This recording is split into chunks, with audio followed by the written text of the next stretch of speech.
What's up, Professor Wergeles here. We're going to take a look at the Switch Scenes lecture. I have two zip files. We're going to start with zip number 1, which is Switch Scenes, and then we're going to take a look at the switcher example, which in my announcements and in other references, I call the switchable lecture. Okay, this second one is really important for the final project. The first one is just an overview of how to switch scenes in general. And then the second one is a solid application that you can use for your final project to have as many scenes as you want. So download these zips, load them up into NetBeans, and we'll start here with switch scenes. Now, imagine I have two scenes. So I've been telling you, work on your final project, get the views going, get the UIs finalized. I said, even if they're not connected, go ahead and create them. If you need to create them in separate applications, that's okay. If you create them in the same application, that's fine too. Just get some Fxml files going, build them in Scenebuilder, drag and drop, get your UI set up, get your login form set up, get your home page set up, whatever you're building, go ahead and set it up. So here I have page 1. It just has some labeling information so you know what page it's on. And then eventually we're going to go to page 2. Now, when I go to page 2, this could be a login form. This could be setting up a game settings, so you have different levels and different stages of the game. The user can pick and choose and then play that part of the game. Or maybe you're making a logging system for class notes. They can pick which note they'd like to work on. They select it here, and then it goes to the HTML editor, like we did in one of the HTML editor lectures.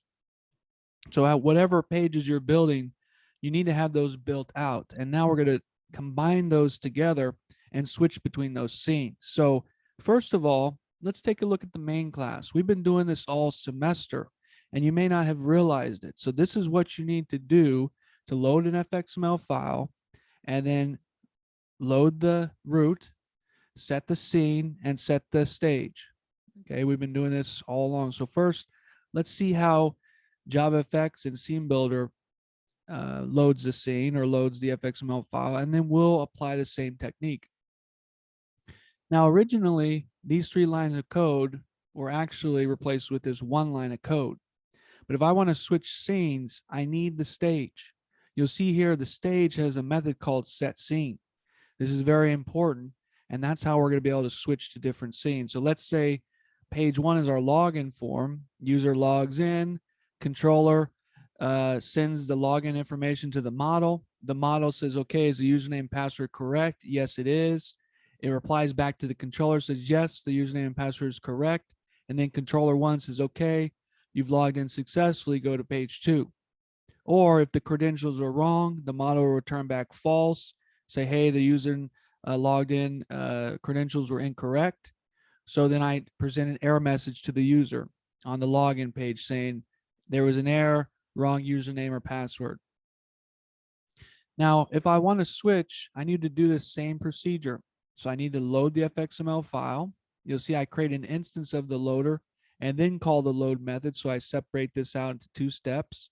The reason I do that is so I can get access to the controller. And why do I want access to the controller?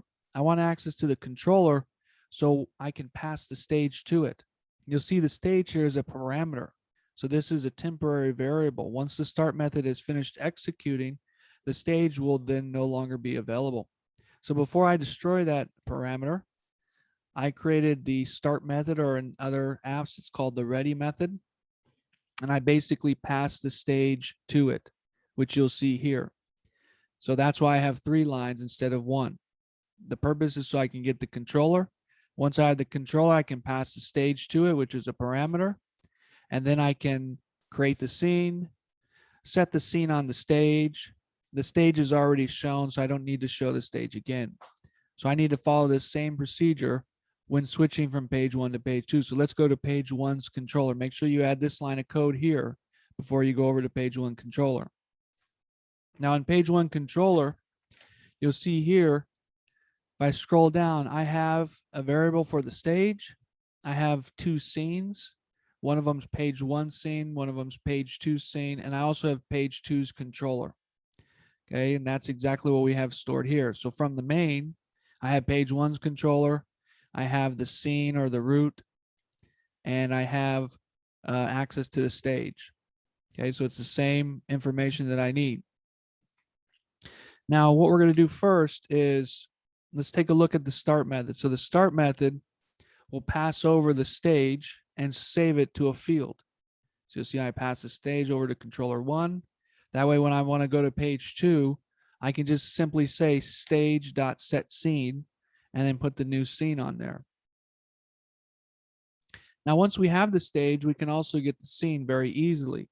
So page 1 scene, so I can say this dot page 1 scene is equal to stage dot, you'll see I have a get scene method. Okay, the stage has access to the scene. So once I have access to the stage, I can get the scene easily. Okay, so you'll see page 1 scene is equal to stage.getScene.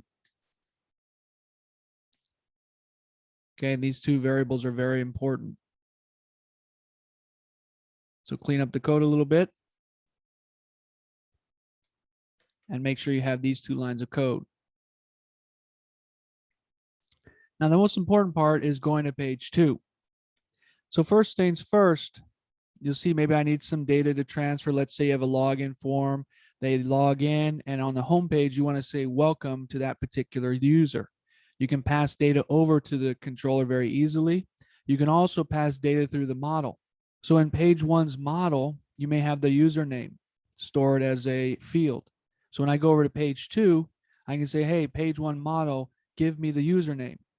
Okay, so that's one way to transfer data. You can also just access page 2's controller variable, which we'll do here in a little bit. So first, have I built the scene before? So is page 2 scene null, which means I haven't built it before? If it is, I'm going to surround this with a try catch block because this may fail. You'll see in the main class, I don't have a try catch block, but if this fails, the application will not run. But you don't want your application to fail. If it fails, the whole app will crash, and you don't want that to happen. So it's a good idea to surround it with a try catch just in case anything goes wrong. And look at these 3 lines of code. These are the same 3 lines of code that I have in the main class. So first I have the Fxml loader, which is an object. If I go back to the main class, you'll see I have Fxml loader as an object. Then I load the root, which is a parent. This is for page 2. You'll see I'm loading page 2 Fxml. So I go back to main class, I also loaded the root. And then I need access to the controller. Why do I need access to page 2's controller? What if I want to come back to page 1? Okay, so let's say you have a login form. You may not need to come back to page 1. But let's say you're playing a game, and the first page is the configuration for the game. The user may be playing in easy mode, and then later they want to switch to medium or hard. So you may need to come back to page 1. If that's true, you need to pass the stage over to page 2 controller, just like we did for page 1. Okay, which I can do that here. So I can say page 2 controller. I have a start method over there as well, and I'm going to pass the stage, just like we did here in the main class. Okay, so you see I pass over to the start method. I'm going to do that to page 2 as well. That way I can come back to page 1 if I need to. And then also, I need access in page 2 controller. I need access to page 1 scene. So I have just a global variable. I'm not using data encapsulation. I'm accessing the variable directly. So I'm going to pass over page 1 scene. I got page 1 scene here in the start method, okay, from the stage. So once I load page 1, I grab the scene and I pass it over to page 2. I also need to pass over the controller. I need to pass over page 1's controller. So page 2 controller has a variable called page 1 controller. And I can basically pass over the keyword this. Okay, in some cases, you may not need the controller. In some cases, you may not need the scene. It all depends on whether you need to switch back or not. And notice we're only doing this if the page 2 scene has never been created. We don't need to do this several times. Once page 2 has been created, we can simply switch over to it. The last thing to do is create page 2 scene. So I'll create page 2 scene. I need to instantiate the object just like I did over here in the main. You'll see I created a scene, and then I say stage.setScene. That's what we're going to do next. So here I'm creating the scene, creating a new scene with page 2. Okay, page 2 root. Now, where's page 2 root coming from? You'll see page 2 root is here. I'm loading the Fxml file. The root is the first element in the Fxml file. So if I right click the Fxml file, you'll see it's an anchor pane. So that's the root. So I'm setting the root, which is an anchor pane, to page 2 scene. And then I'm not going to do this in the if statement. This is all setup code. I only need to set it up once, unless page 1 is going to change. So let's say you have a game and you're changing different scenes. You may need to set it up each time. But if the scene is always the same, you only need to set it up once. After it's set up, it's really easy to switch. All you do is say stage.setScene with page 2 scene. Okay, so let's say it's the first time we click go to page 2. We're going to create the Fxml loader, load the root, get the controller, pass over the stage. We're going to pass over page 1 scene and page 1's controller, and we're going to create page 2 scene. Once this is created once, I don't need to create it again. So if I go to page 2, come back to page 1, and go to page 2 again, this if statement will skip, and I'll just directly create page 2 scene because the data is not going to change. So let's see if this works. We'll just do one step at a time. Okay, so here's the app. I'm running it. I'm on page 1. I click go to page 2. Okay, it's going to ask for some data. You'll see get data to transfer. Enter something. I'll just click on OK. And you'll see I'm going to page 2. Now this looks a little bit funny here. So let's run the app. Okay, let me share the actual application. For some reason, when I move it over to my other screen, the size is funny. So here's what the app looks like. I'm on page 1. I click go to page 2. You'll see the data pops up to transfer some data over. I'll just click on OK. And then you'll see I go to page 2 just fine. If I try to go back to page 1, we haven't set that functionality up yet. So we'll do that here in a second. So everything's working fine. You'll see I basically copied the main class. The only difference is I pass over the scene and the controller to page 2. That way I can come back to page 1. Let's take a look at that. So page 2 controller, you'll see I have the start method. I basically store the stage just like we did before. Now if I want to go back, it's really easy because scene 1 has already been created. Scene 1 was created here in the main class. I don't need to create that again. So once the scenes have already created, it's really simple. All you do is say stage.setScene. Okay, so I'll do stage.setScene, and I'll go back to page 1 scene. Okay, it's as simple as that. Now, if we want to transfer data, it's a little bit more complicated. We'll take a look at that here in a second. So let's just focus on switching the scenes. Now, let's imagine I'm on page 1, and now I need to go to page 2. And when I'm on page 2, I need to go to page 3. In that case, I would need to do something similar to this. I need to load the Fxml file, load the root, load the controller, pass the stage, pass over the scene in the controller so I can switch back, create the scene, and then set the stage. But in this case, I only have 2. So page 1's already created. I can just simply go back to it. It's just one line of code. And when I'm back on page 1, if I want to go back to page 2, I don't need to run this code anymore. I can simply call this one line of code. So if we run this, okay, let me show the app. For some reason, I'm moving on my other monitor. It looks funny. So here I'll go to page 2. We'll just enter something random. Doesn't matter. I'm on page 2. If I want to go back to page 1, okay, when I'm running this app, I'm getting some errors with this get scene method. If I run the app, okay, I can go over to page 2 just fine. So let me run this. So here's page 1. I can go to page 2 just fine. But if I try to go back to page 1, nothing happens. And I put a little if statement just to check.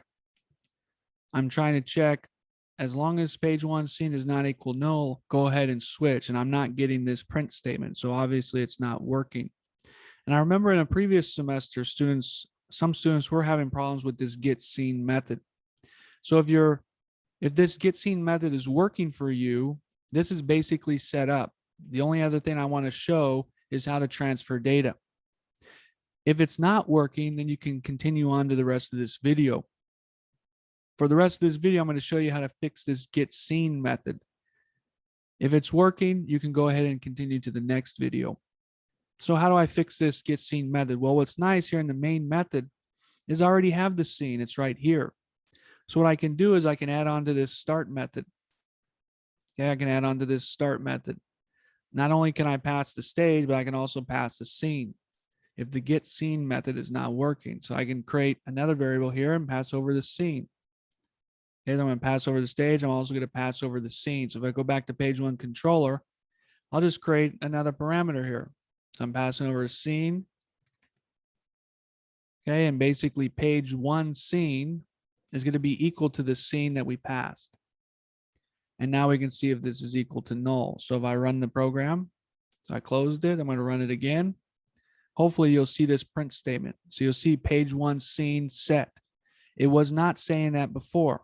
So if I do a Control Z and try to do a get scene, for some reason, the get scene is not working with some of the JDK versions. You'll see that print statement's not working, page 1 scene set. And it may not be working on some of the operating systems, maybe Mac, you're on a different Mac OS, or you're on a Windows and this is not working. So this is the fix. Pass the scene over.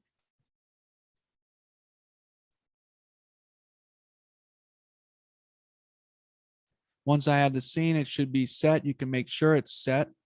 Now when I run the app, I should be able to switch back. So if I look at the app, here I'm on page 1, I'm going to go to page 2. On page 2, I'm going to go back to page 1, and you'll see I don't have any problems now. Okay, so that's the fix. Now, I'm showing you how this works. We're basically copy the main. If I had 3 different pages, I need to do this again. If I have 2 pages, this will work, but this code is not very pretty. It's just a basic app to show you how to switch scenes. The better example is the switcher example, which is called Switchable. It's the Switchable project because the code is nice and neat and organized into a separate class, which we're to go over here in a little bit. First, I want to show you how to transfer data. So stick with Professor Wergeles and we'll see you in the next video.